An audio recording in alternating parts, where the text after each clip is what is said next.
What it do, y'all? It's your guy Bendu coming at y'all with another video today. And yo, we gotta talk, son. I just finished episode 3 of Daredevil Born Again season 2, and this what I've been talking about, bro. This is what I've been asking for, to kind of take some inspiration from a wise philosopher by the name of Mike Lowry. When you do Daredevil, from now on, that's how you do Daredevil. Now that's how you supposed to shoot. From now on, that's how you shoot. Whoa! Yo, because this shit was lit, bro. Like, off rip. The thing that they're absolutely nailing right now is the feeling of anxiety. Like the paranoia, the fear, this whole, like I said, anxious feeling of the fascistic takeover that Fisk is enacting. Like, it feels real, like seeing people in cages and shit, noticing like little details like buckets and shit and the horrible conditions, dog. Like, that stuff is honestly, to me, disturbing because, like I said, it's hitting a little close to home right now. And like, genuinely, it's uncomfortable, but in the best way. And again, we got to talk about Matt, bro.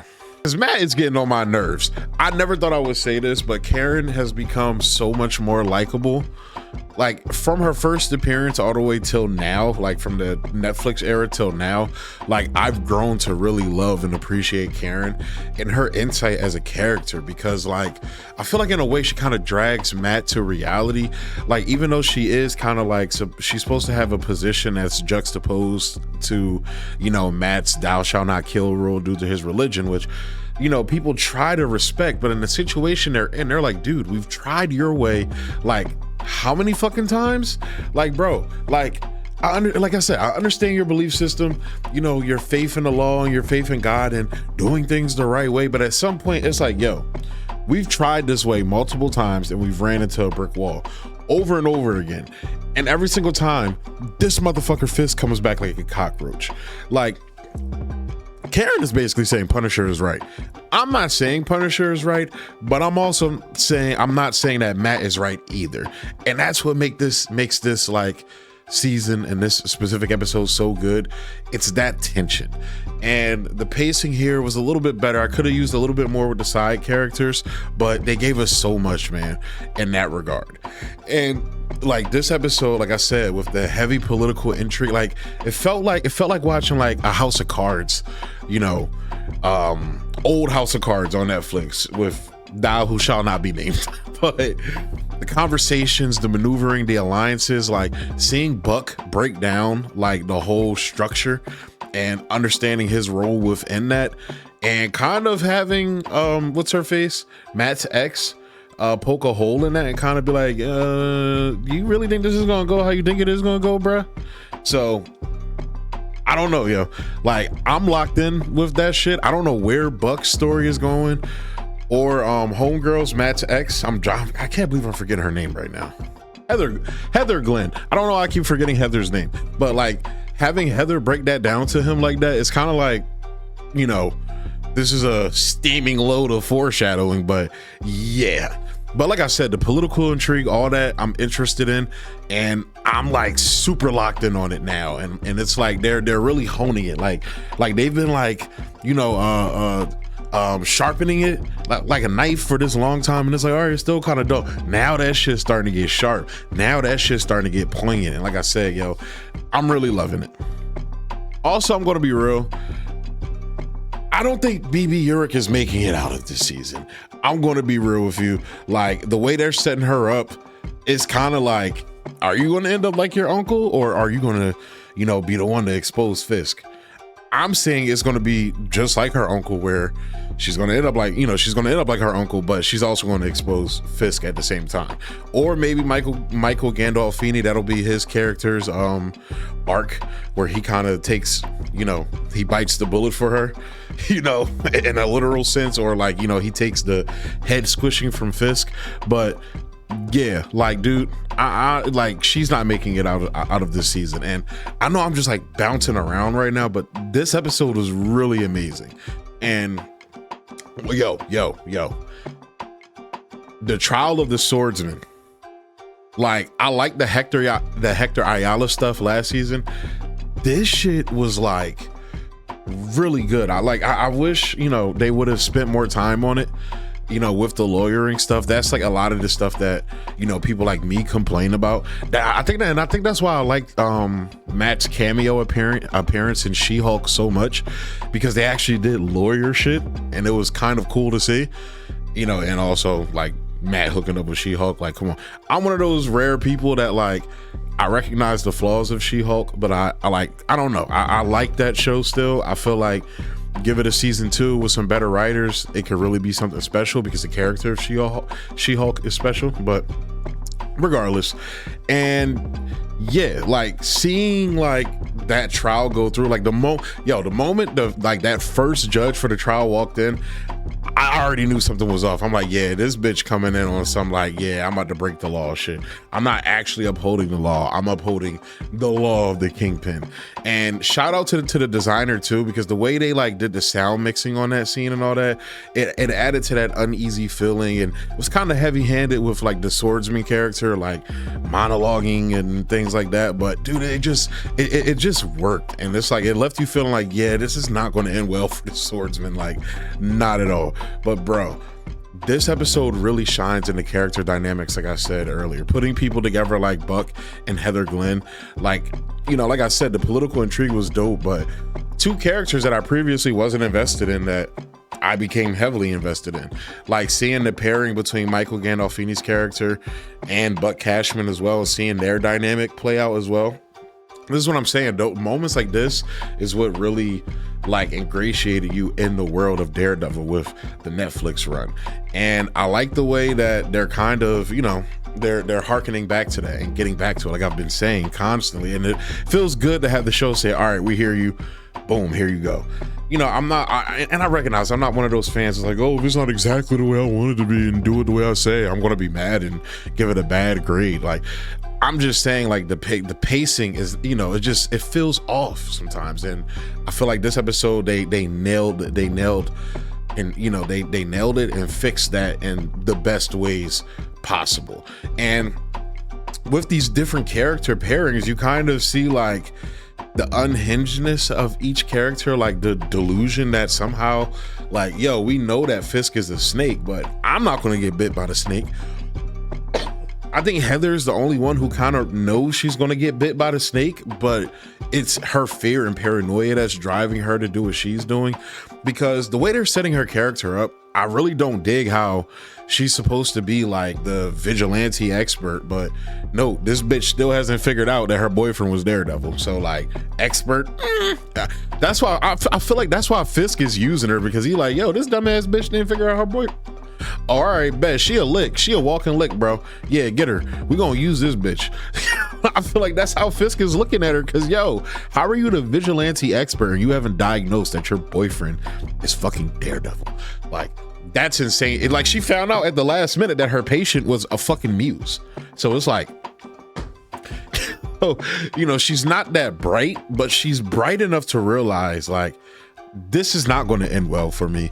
But they're showing you the paranoia she has from the attack, you know, when she got kidnapped and attacked by Muse last season, and that fear and paranoia is what's driving her. And again, it really hits close to home to a lot of things going on in the real world, you know, right now, where if you talk to certain people, you know, it'll sound a lot like the conversation that Heather and Matt's partner had, you know, outside on the court steps. Like, that was very fascinating.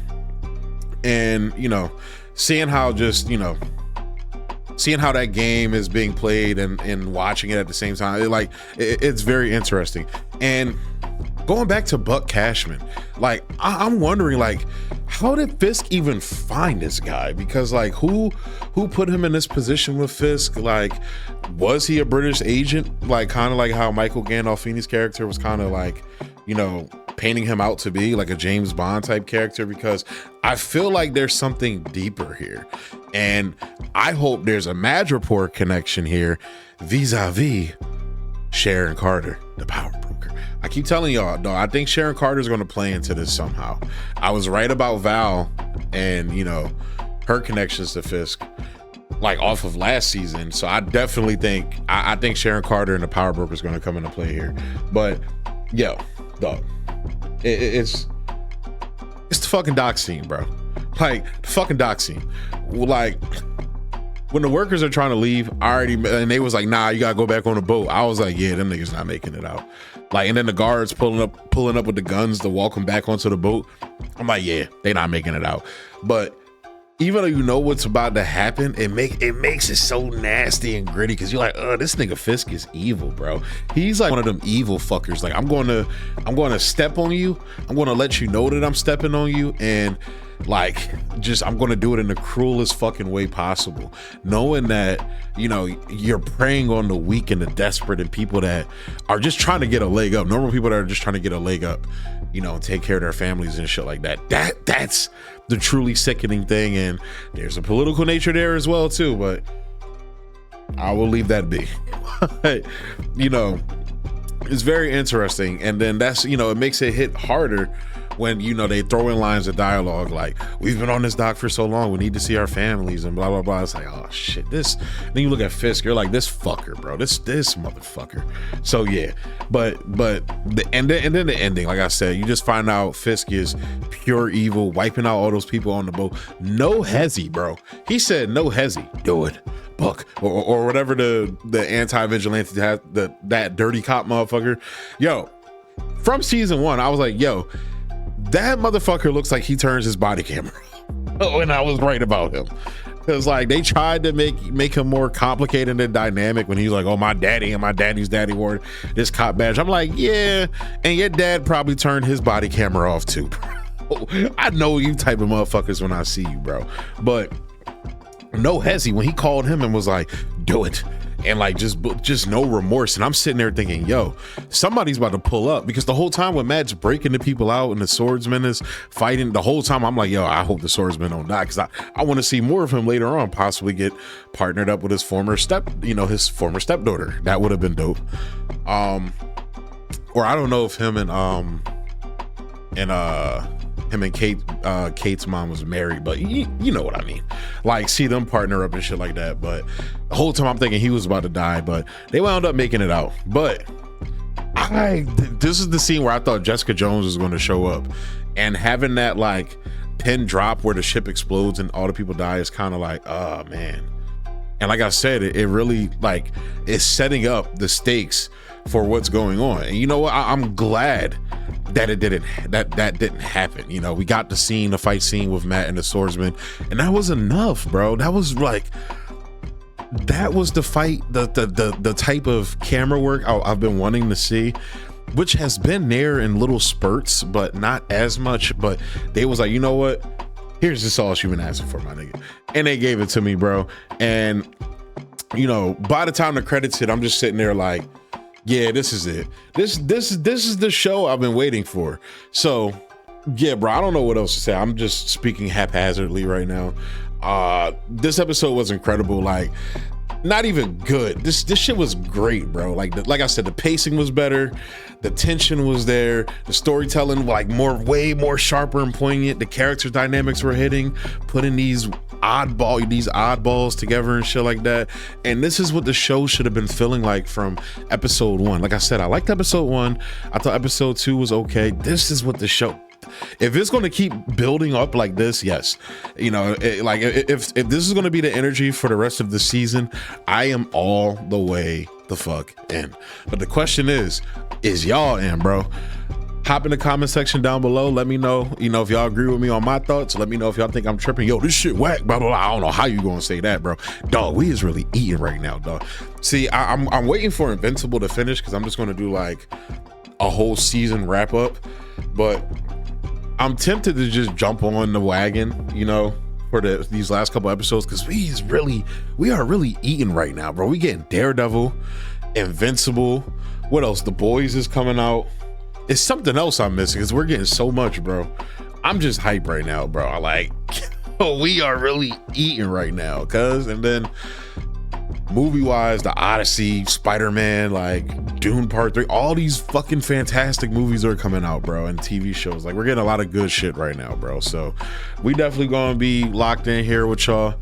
you know, breaking all this shit down, giving our reviews and reactions to it. So just stay locked in with us. It's gonna be some videos on the way that I think you guys are really gonna fuck with. It's gonna be a treat for y'all. As always, like, subscribe, and share. Emphasis on all that. And yeah, thanks for tuning in. Peace. Be easy.